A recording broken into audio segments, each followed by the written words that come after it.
I'm going to just spend a few minutes, first of all, on what's happening locally, as I'm chair of CPRE Hertfordshire branch. I have been national chairman of CPRE, so for all the 43, 44 branches, there's one for each county of England. But I'm going to talk, first of all, about what's specific to Hertfordshire, and then I'm going to talk, though, about the various campaigns, some led by the most eccentric and improbable people, but also by organisations that have helped to save the English countryside, because from that slide there, you will see that actually that England is relatively underdeveloped. You've only got to fly in to Gatwick Airport, for example, from the continent. You go over Kent and Sussex, and it's a very green and verdant and very beautiful countryside still, and that's in the supposedly overcrowded southeast of England. But I just want to talk about one or two of the things we've been doing just the last 12 months alone at CPRE Hertfordshire before we get on to the bigger picture of why this country is the envy of the world as far as disciplined planning is concerned. We are the front line of the pressure for development, along with Kent, of all the counties, because of our proximity to London and the communications. And the biggest campaign we're doing at the moment is to try and mitigate the worst adverse effects of the redrafting of what's called the NPPF, the National Planning Policy Framework. I've been around all this before. 15 years ago, during part of my time as national chairman, the then government tried very hard to really put a coach and horses through all town and country planning to make the green belt mean almost meaningless, so anybody could develop, and most developers want to develop on green sites because it's cheaper, it's not contaminated, hasn't been therefore developed before.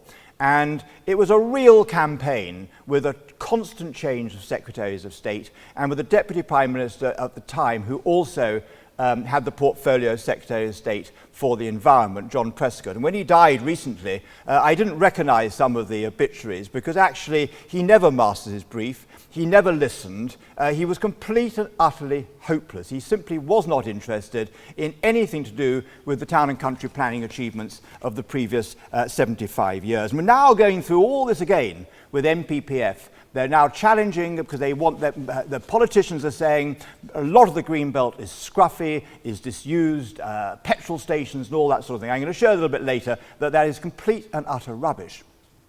And they are now bringing in a new definition of grey belt. And grey belt supposed to mean green belt that's not worth keeping.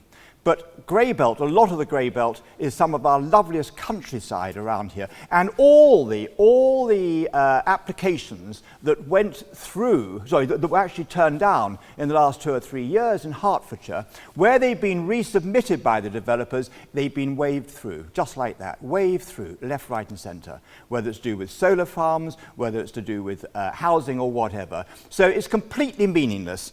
And we in our Hertfordshire branch set up a petition that was for the whole country to have a tighter, fairer definition of what green belt and what grey belt, especially what grey belt, really meant. And we got 43,000 signatures. After 10,000, government has to respond, and it was just a sort of a silly little two-sentence statement saying that we understand what you're coming from, but you've got it wrong, and you've got to get 100,000 signatures before they will have a debate in Parliament. But it does mean we've now got into dialogue with all our local MPs, and we know who's on our side, who's listening, and who simply will not listen.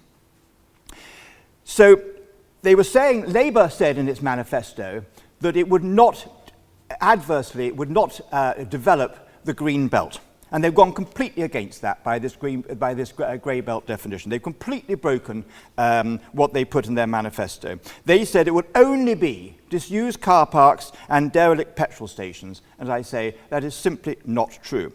Since the NPPS publication last year, we have objected to 40 planning applications. We can't object to all, we haven't got the resources, and nor are we against development. We've always said we want the right development in the right place.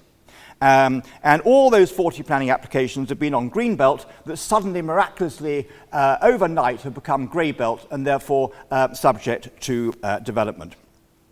And over 2,000 acres are now at stake, if you like, at this very moment as I speak, under that definition. Some of the stuff that's being built are solar farms, 5 solar farms, 8,000 homes, 2 data centres, and so the list just goes on. We then find So we then find that we have to look at many of the development proposals for various councils.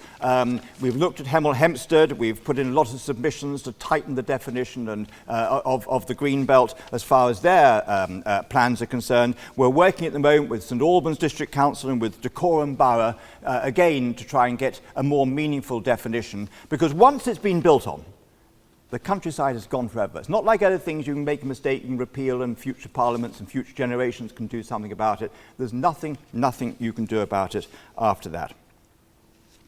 We also put in a High Court application in respect of the expansion, the proposed expansion of Luton Airport. If it goes ahead, there'll be 70,000 additional flights a year coming out of Luton. And if you don't have a flight path over your part at the moment, either from Stansted or from Luton, you're likely to get it from Luton going forward if that does go ahead. So we're still waiting to hear what's going to happen under that heading. The review, the judicial review, was only last week, so as I say, we're waiting to hear. It was all over in one day, which we're a bit suspicious of. We wonder whether that's been cynical, but all the same, it cost us a lot of money as a small charity, but that's what we did. We felt we had to stand firm and try and get the proper articulation of their case, rather than just wave it through in the name of more growth. We've also, we're planting 2,100 metres of hedgerow in the county. We're paying for it all. We've got the right expertise, the people. We're in coordination with various local conservation charities like the Butterfly Foundation in order to make sure that it is a maximum as far as biodiversity is concerned. Because I was once a judge of the Waine Literary Prize, which is the best contemporary writing, which we assess and so on and so forth. And the writing is as good as the heyday of that, of the 1890s and the 1920s. What is lacking, though, is just writing about biodiversity. There simply isn't that around. If I sit in my garden with my Merlin app for birds, I get over 20 birds, different types of birds. If I'm in the countryside, I'd be lucky if I get more than 3 or 4 different ones. We also want to encourage people to get to know the countryside roundabout. The other night we were at a dinner party and they said, what did you do today? I said, I went to Bennington Lordships. So they said, where's that? So I said, where it's always been. That didn't get on very well. My wife was sort of kicking me under the table. I said, no, we're all talking about all these places you know on the continent and further afield. You don't even know what's on your doorstep. So if that is challenged, if there's a planning there, people will let it go through ignorance. They will not know what is actually there. Well, there's, of course, a pre-conquest castle there, Parliament has met there, and so on and so forth. It's a gem of a place, and people should know about it.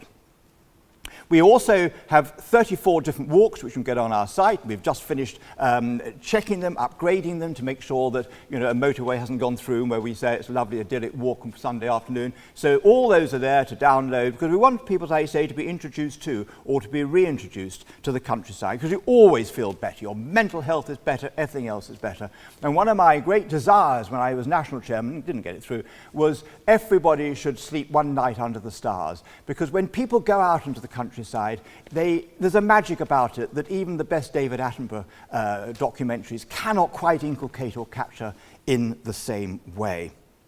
2026 is the centenary of 2 great events. One is the founding of CPRE, the other, of course, is Winnie the Pooh, that other great event in our last 100 years. And we are doing a concert. It's on our website, and you're very welcome to come on July the 5th at St Paul's, Wardenbury. Sir Simon Bowes-Lyons is our president, and the Lake will be there, and the Cambridge Quintet will be playing on the island, and it'll be a magic moment in these Grade 1 listed gardens at St Paul's, Wardenbury. So I hope people might look at that.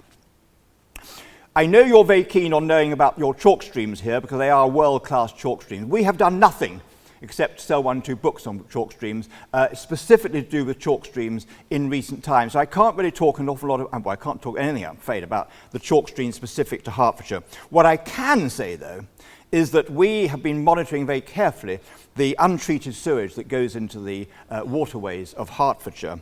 And there were over 19,000 hours of untreated sewage going into our waterways in Hertfordshire last year. That's equivalent to 800 days of continuous flow, if you put them all together, just flowing into that. And that's a huge increase of 146% on what it was like in 2023, which again, that year was a record on previous ones. And all these all these overflows, all these pollutions, all this untreated sewage, of course, is largely down to poor, weak planning in the wrong places before the infrastructure is in place, and very often on a floodplain. So a lot of it can be avoided if you have the right development in the right place. And if I could just undo this, which I don't seem to be able to do. There we are. But why is it that we can be pessimistic about some of the challenges we've had to face in Hertfordshire, and yet, to me, England is still very much like that? Only about 5% of England is actually built on. It seems to be more urban, because most of us live in urban areas. And if you take gardens as well, it's probably about 10% of England is not part of the countryside. Now, that's really quite an achievement, because we are twice as crowded as Germany and Italy, and we're 4 times as crowded as a country as France. And yet we have achieved that very small percentage of developed areas in this country. As I say, it feels more urban because of things like pylons, because of light pollution, because of noise pollution, but it's not that developed in that sense at all. And when you look around, you can see other countries have made a real mess of things. The USA is dreadful. I had to chair a conference in Toronto not very long ago on planning worldwide. And not only do people come up to me and say, you're very lucky in England because you've got a consensus you've had since the mid-1950s between the political parties about how we go ahead with town and country planning to protect this country. I think it's beginning to disintegrate under this current government, I'm afraid, and under 1 or 2 secretaries of state in the previous government as well. But basically it is still holding firm, however horrific some of the public statements might be. But you look at the USA, look at Spain, look at even Copenhagen. The centre is beautiful. But it's a huge sprawling mass now. Really no excuse at all for that urban mess, which now is so often the case on the continent. Now, the first great campaigns to do something about all this in this country actually really started in about 1865, when there were campaigns to save the various heathlands, the commons around London. Hampstead Heath, Epping Forest, Wimbledon Common, Berkhamsted Common. Actually, that's the Berkhamsted Woods. That's now been preserved as a result of one of those very early campaigns that was part of that initial awakening of what we could lose that we so depend upon on a regular basis. But it wasn't all easy. But what came then, the people who got involved were almost poetic in their prose, in their debating skills, in their editorials. Here's one example of an early campaign. No institution handed down to us from our Saxon forefathers had contributed more to the happiness of the people. I'm talking about places like this. Now, people don't talk like that today, but it does engage people when they show that degree of compassion. The next great campaign, next bit of the jigsaw, if you like, to try and save what was happening, because we had rampant industrialization at that stage. This was a cartoon, actually, in about 1850s, showing London just progressing out into the countryside, unstoppable. And the next great campaign was to try and save the footpaths of England, one of our ancient rights. You don't have to own land nor to have access to it, which is very unusual anywhere in the world. 11,000 square miles of mountain, of moor, of heath, and of down was opened up, starting with one of the great campaigns around the 1860s, 1870s again. But, you know, as I say, it's not always the case in other countries. When I was chairman of CPRE, one of my presidents was Bill Bryson. And Bill was very useful because he loved Britain. He lived in Britain. He was an outsider with an insider feel, so you could see the best and see what was going on. And he said one day, you know, if you want the Cotswolds still, you've got to pay the farmers to keep that, because we don't need to have all those stone walls for the sheep and so on. That's just an image of England. And as J.D. Vance and other people say, they'd all love to come to England to see that, but it costs money to maintain it. But, you know, he said that if you want to, so he said, you know, you've got to really pay for parts of the past if you want to bring it into the present and the future. And I said, well, I was just driving back. We've got a place in Bath, and I was driving back one evening.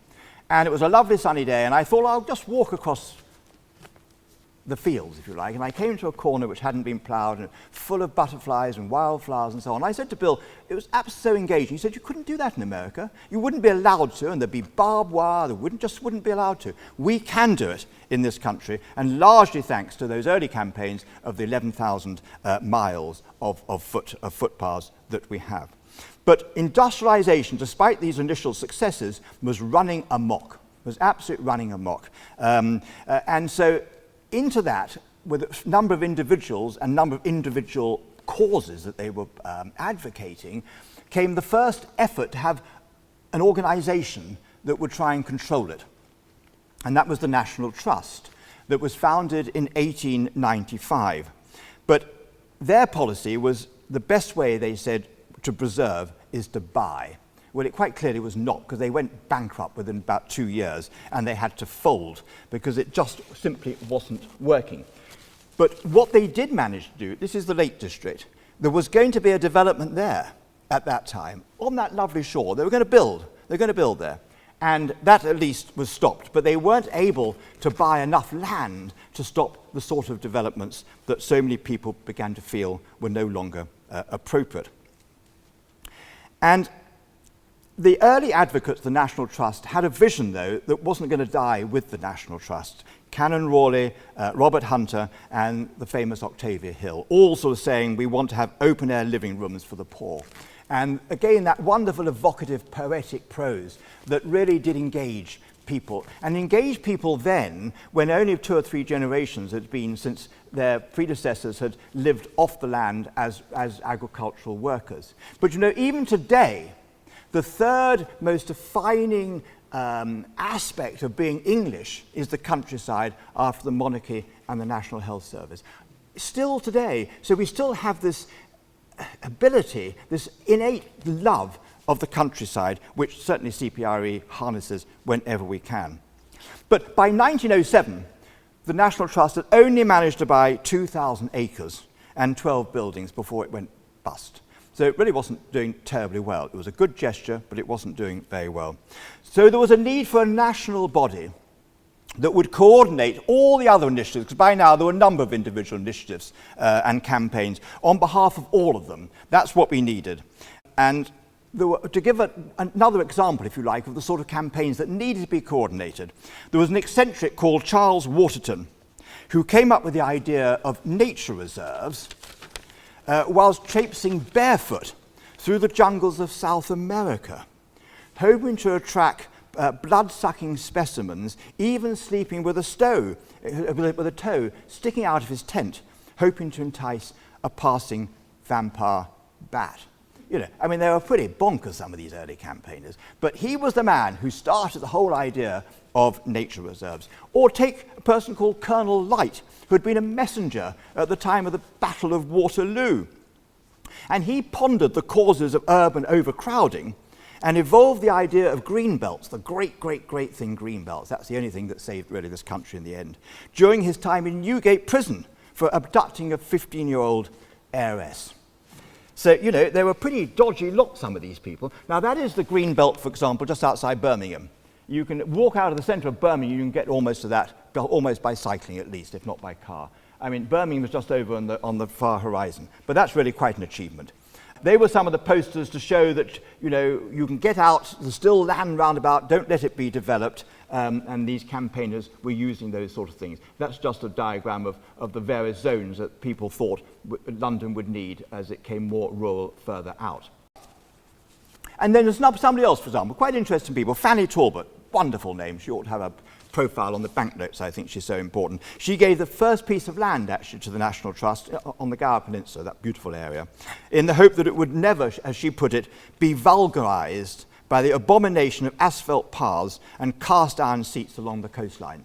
And so that was the start of people saying, you know, if I have something, I want to pass it on, I might have to give it to some other organisation to guarantee that it will be there in the future. But the spark to create something different that would really be a powerful entity against this rampant amok industrialization came on the 19th of December 1925, so almost exactly 100 years ago, when one of the great urban planners and architects of the 20th century, Guy Dawber, who was president of the Royal Institute of British Architects, wrote to the Times, "Immediate steps should be taken," he wrote, "to preserve the whole countryside from being littered with architectural eyesores."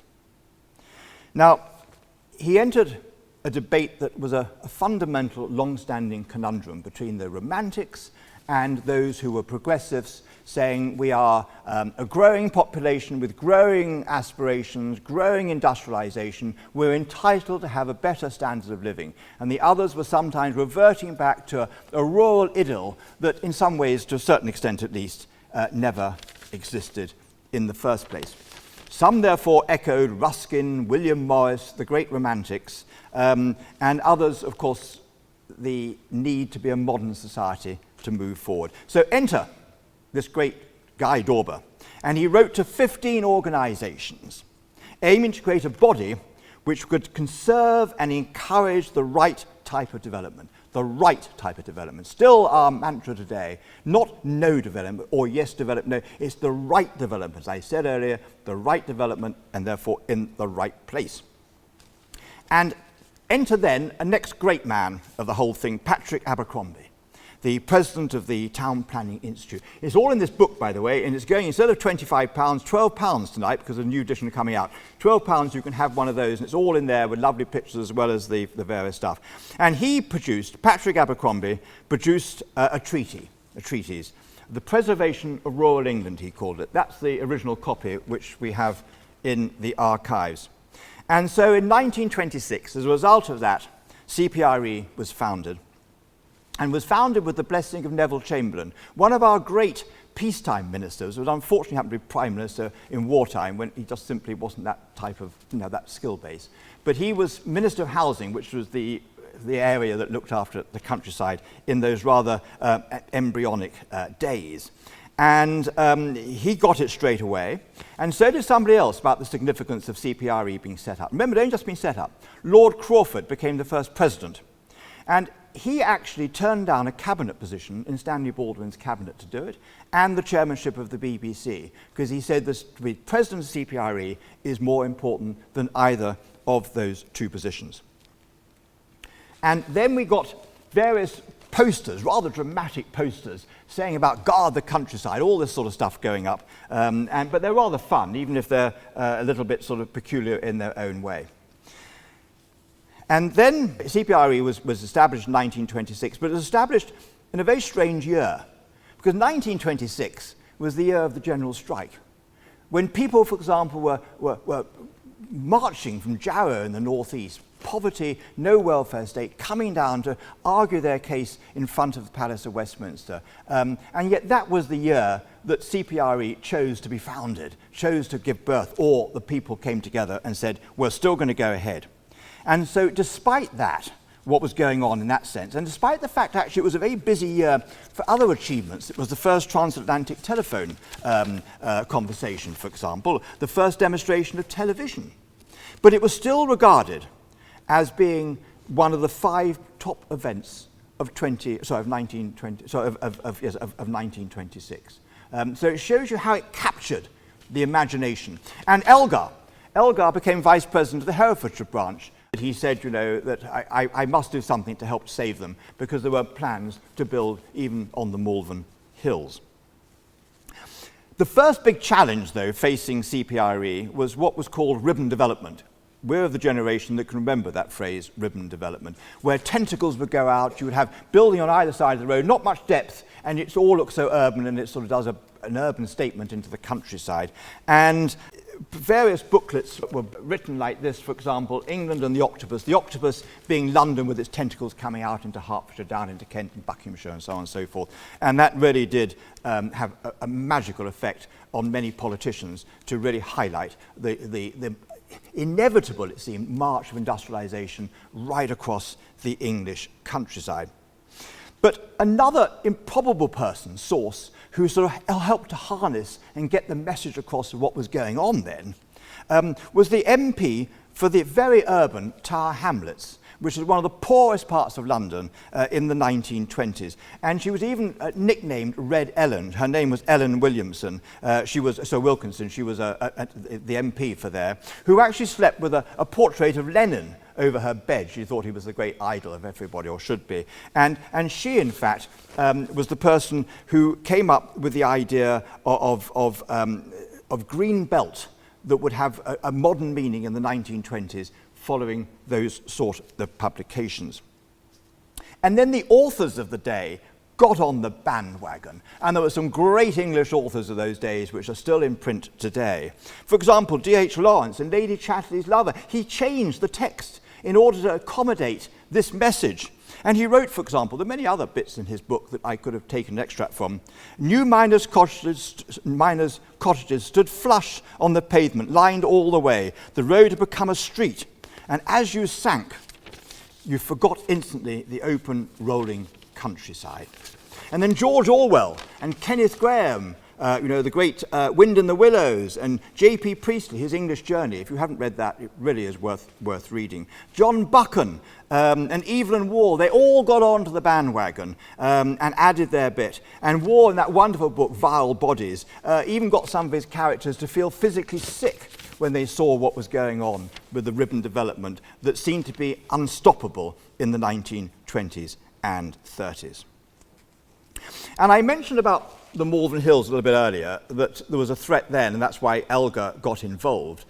We had a threat in the 1970s still for the Malvern Hills. They wanted to put pylons right across the top of the Malvern Hills. We got that stopped, but it shows you can never sit back on your laurels and think the message is there forever. It's not. You have to keep arguing the various things. And that is despite the fact, for example, that the Malvern Hills, where you look one way towards the Vale of Evesham and the patchwork of the English countryside, a beautiful combination between man and nature. And you look the other way towards Wales and the more brooding mountains of Brecon Beacons, or whatever the Welsh call that national park now. And it's a marvellous contrast. And of course that's where where Piers Plowman's vision in the 14th century, where he said, in a summer's season, when soft was the sun. A beautiful phrase. You can imagine it when you're up there looking out. But that meant nothing to the then Central Electricity Generating Board. They wanted to put pylons right across.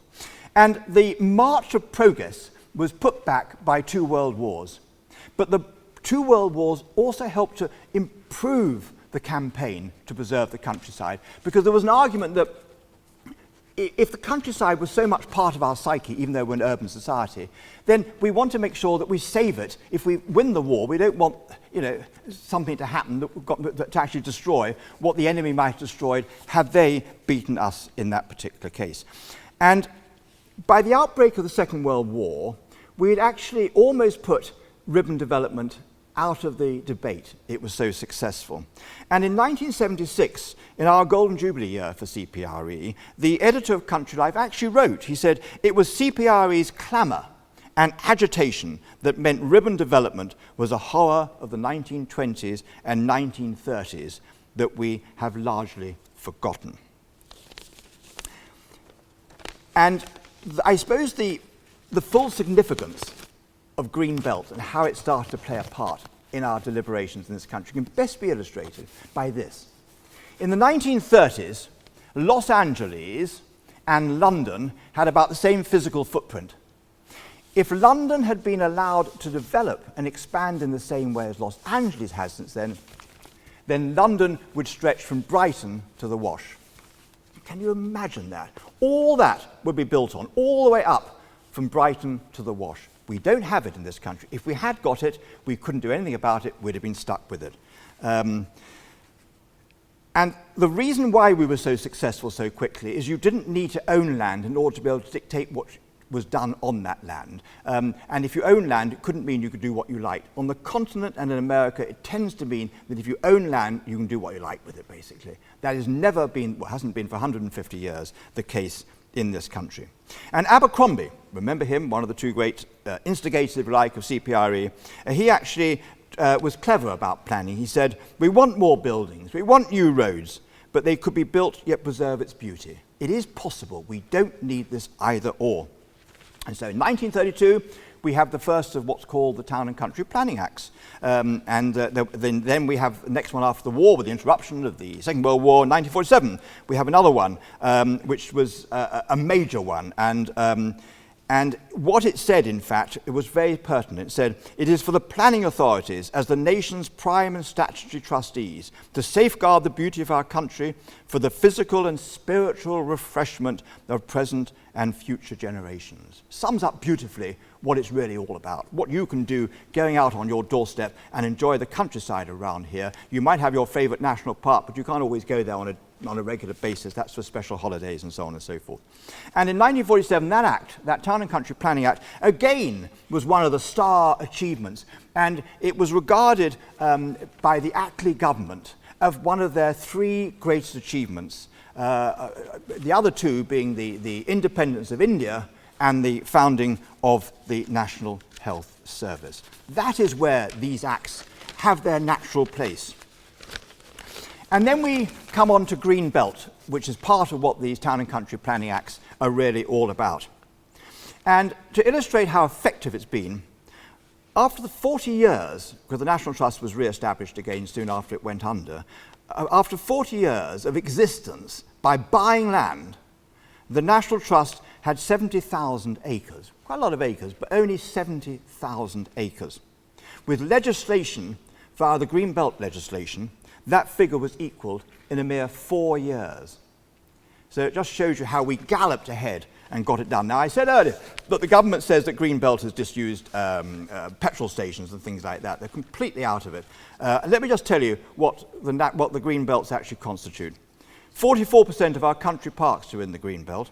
33% of our local nature reserves are there. 70% of our public bridleways. 27% of our national cycle routes. And 41% of our community forests.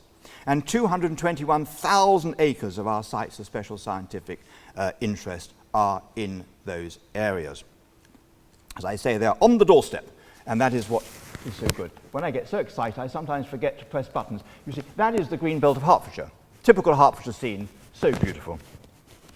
Coming back, though, to the two big events of the 20th century in this whole thing that became unwelcome because they held things back and became welcome because it showed what we might lose, was the First and Second World Wars. Now, with the First World War, Edward Thomas, the poet who was a great pacifist, and he enlisted in 1915. And he was asked, well, why on earth are you enlisting? Because you're a pacifist. And all he did initially, he bent down and picked up a handful of English soil, and he said, "For this." And then he added, he said, something had to be done before I could look again composedly at English countryside. I mean, tragically, he never did, because he died in action in 1917. But we started to get these posters coming up, "Enlist now, your country needs you," all these sort of things. That's the one I chose when Country Life asked me to do my favourite painting. That is Burling Gap near Eastbourne. It's a slightly sort of made-up version of what it's like there. But it does rather summarise, I think, it's propaganda, but it does rather summarise the South Downs and the sea beyond and the shepherd as sort of, almost a timeless configuration. So beautiful. And so that's what we got there. In the Second World War, we have a situation where, for example, Churchill and his wife Clemmy were on the terrace of Chartwell, their country estate in Kent. You probably visited National Trust, and very interesting indeed. And they were sitting there, and he turned to Clemmy and he said, "This is what we are fighting for, Clemmy," looking out on the Weald of Kent. And of course, within a few months, actually, that was 1940, and within a few months, that's where the future really, not only this country, but the Western world was fought in those skies above with the Battle of Britain. And Vera Lynn inspired the troops, the forgotten army out in the Far East. How could she register to them about home, the easiest way apart from love letters and the fact that she was out there? Well, it's the wording of so many of the songs that she used. "There'll always be in England, wherever there's a cottage, small beside a field of grain."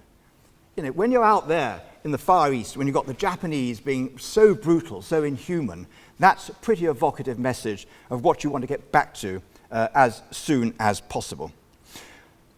Just before, though, the Second World War, and we were worried that we were going to lose that war, because the odds were pretty well against us in 1939.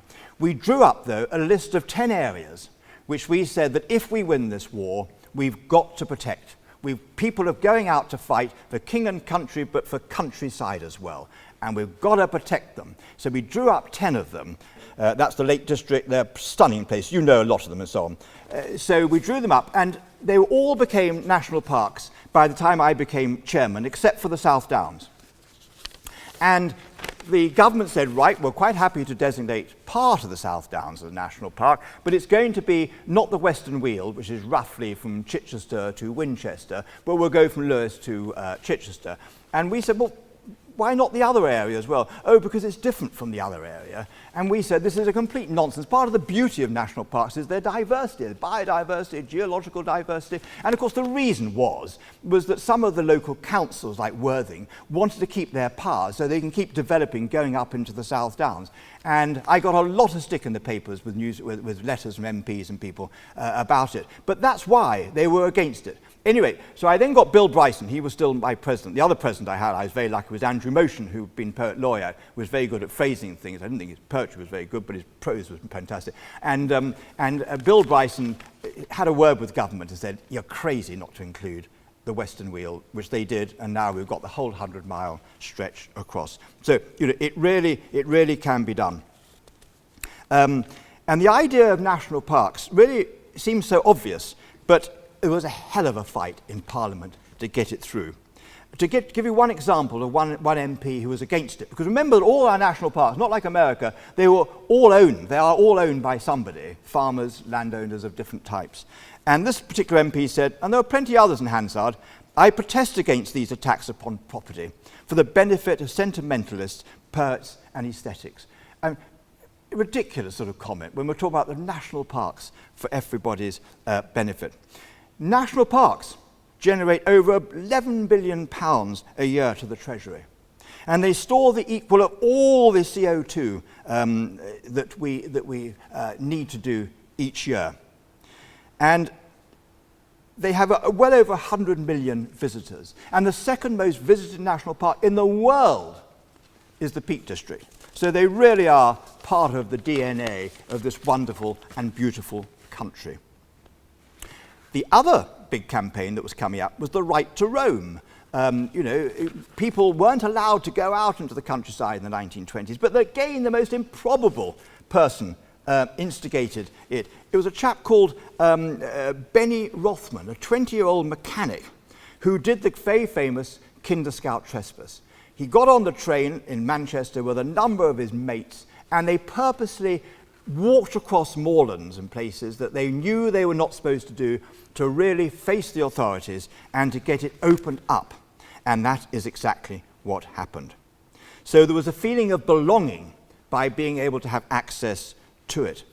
And at that time, the Ramblers Association came in, which was a wonderful thing. But we were then finding that a lot of the townsfolk didn't understand the countryside, and they were abusing the privilege, not through bloody-mindedness, but basically through ignorance. And we didn't want the growing relationship between the farmers and landowners and the urban people coming out to enjoy it to break down so early on. So we therefore wrote the first draft of the Countryside Code, which is still very much it's still going today. It's been updated, but still going today. Because there were some very funny sort of descriptions of what was going wrong. This one witness said, a large party, presumably from the East End, emerged from motor coaches with a gramophone and proceeded to start foxtrotting on the turf. Absolutely terrible. And then you used to find, well, that's the Countryside Code, that's the very first edition of it, but then we've got these sort of campaigns to make sure that people understood that they mustn't have set fires and so on and so forth. We then got Thelwell, you probably know Thelwell's wonderful cartoons of Jim Carner's and things. He got involved in a lighter-hearted messaging of the need for people to cooperate. And so we then got the Countryside Code becoming something that was taught in the schools, and they would teach their parents, and a lot of wonderful things happened. But in the preface to the code, we again wanted to make sure we weren't talking down to people or talking in a foreign language. So in the preface we said to enable city dwellers, we used the phrase then because we're talking about a long time ago, city dwellers to enjoy the refreshment, physical and spiritual, of natural sights and natural sounds. And I think that, again, is rather a nice way of summarising things. But another area, very quickly, that needed to be accommodated if we're going to have a countryside that has any meaning, are the villages. People are going to have to live in the villages, otherwise they'll abandon it, as they do in Italy. You can buy a whole hillside village if you want, as long as you're going to renovate everything afterwards. We're given it free. And by 1902, for example, 1 in 5 farms were empty after all the sort of cheap food imports, mainly from the USA. And there was poor housing, and it really wasn't in any way a rural idyll. It was hell for a lot of people. So enter, in this case, Sir Henry Rice, who wanted to bring the villagers all together. So he founded various clubs. And he said, in a rather quaint way, "I cannot imagine a gentleman who has bowled out the village blacksmith not having a fellowship towards him afterwards." Lovely sort of, slightly patronising, but lovely sort of feeling that something might happen. And that's why you find, by the way, that a lot of village halls were built in sort of 1905, 1910s, because it's all about this trying to bring people into the countryside, or keep people in the countryside, and have something very good indeed. And also it was necessary because people, those who had survived the war, the First World War, in the trenches, were coming back and they had nothing to do. This is a diary extract from one mother. She said, because both her sons survived the First World War, she said, "Now that they are back, I have far more anxiety about them than when I had all the time they were fighting. In the evenings, they have nowhere to go except the public house, and they are rapidly going to pieces." So as I say, that's why the village halls were set up. And the next thing that was set up, and I'll be as quick as I can, the next thing was set up were the nature reserves. The idea was a long time ago. I talked about the idea that came when traipsing through the South American jungles, but the idea was that, again, rather like national parks, there were a whole lot of areas that could become special areas for nature reserves. And although gardens were becoming the main last habitat for so much, the countryside potentially was the area where nature should be really in its full, diverse and great and obvious beauty and glory. And enter Charles Rothschild, of the great Rothschild family. And he realized that actually 99%, it was just at the turn of the century, 19th and 20th century, 99% of the fens had got dikes and had been drained and so on and so forth. And so he bought what was left, which was actually mainly what we now call Wicken Fen, in 1899. He gave it to the National Trust, who are now, of course, expanding. They've got a project for the next 20 years to expand quite considerably. And he drew up a list of 182 spots for nature reserves. And unfortunately, that was in 1915 he drew that up. But by 1945, only one of them had actually become a nature reserve. That was Cley Marshes on the Norfolk coast. So it was necessary to have an organisation, a body that could do something about that. And that's why we got the Wildlife Trust being set up in 1995. And since then, all but 21 of those areas have now become nature reserves. So it really can be done with the right organisation that doesn't necessarily own the land. And basically the last area of the whole jigsaw is the coast. Now, a lot of you might think the coast is not really part of the countryside, but it is actually. And we've got so much indentation of coast, and if you take all the little islands, it stretches from here to Australia, the equivalent of that.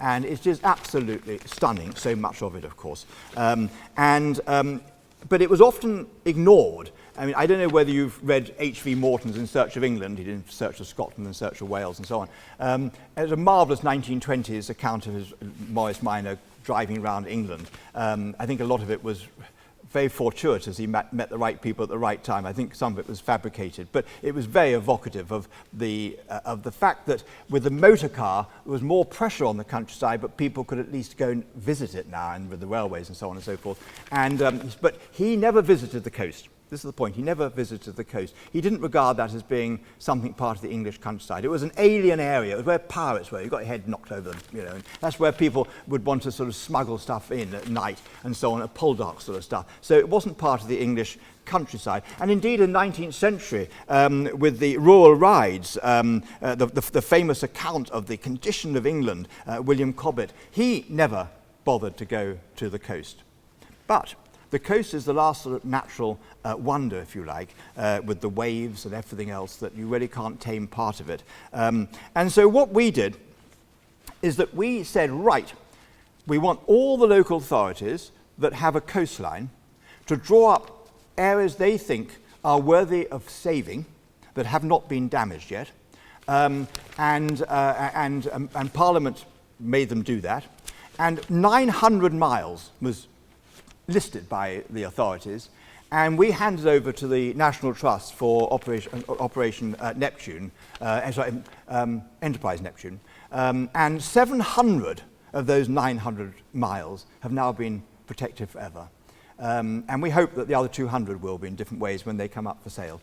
So you know, these campaigns can have wonders, can work. So we do have a most beautiful coastline that could so easily have been built on otherwise. And this is a poster illustrating the beauty of the English coast.